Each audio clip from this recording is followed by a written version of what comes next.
પાટણ જિલ્લાના હમીદપુર ગામમાં પીવાના પાણીની ગંભીર સમસ્યાને લઈને ગ્રામજનોમાં ભારે રોષ જોવા મળી રહ્યો છે।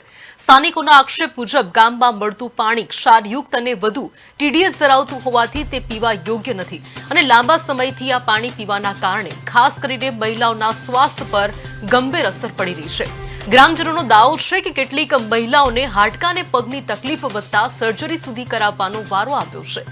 ગામ લોકોએ તાત્કાલિક ધરોઈ યોજનાનું શુદ્ધ પાણી ઉપલબ્ધ કરાવવા અને સમસ્યાનું કાયમી નિરાકરણ લાવવા તંત્ર સમક્ષ માંગ ઉઠાવી છે। નોંધનીય છે કે આરોગ્ય સંબંધિત દાવાઓ સ્થાનિકોના આક્ષેપો પર આધારિત છે।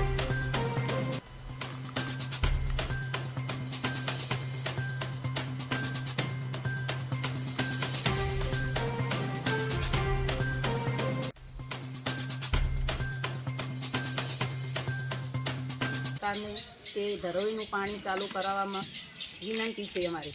અને હાડકાની પગોની તકલીફ છે, બેનું 4-5 ઓપરેશન કરાયેલા છે, તે એમને ચાલી શકતા નથી અત્યારે અને ઓપરેશનથી હવે થોડું ઠીક છે, તે પાણી પીવા લાયક નથી અમારે। અમને જલ્દી બને તેમ સાહેબ આ ધરોઈનું પાણી આપવામાં આવે તો નાગરિકોને પગે ચાલવાની બહુ તકલીફ થઈ ગઈ છે। અત્યારે નાની નાની ઉંમરે પગે ચાલી શકતા નથી, એમને ઓપરેશન કરવા પડે છે। એટલે જલ્દી જેમ બને તેમને પાણી ધરોઈનું પાણી મળી રહે તેવું યોજનાનો અમલ કરવા માટે મહેરબાની કરશો સાહેબ।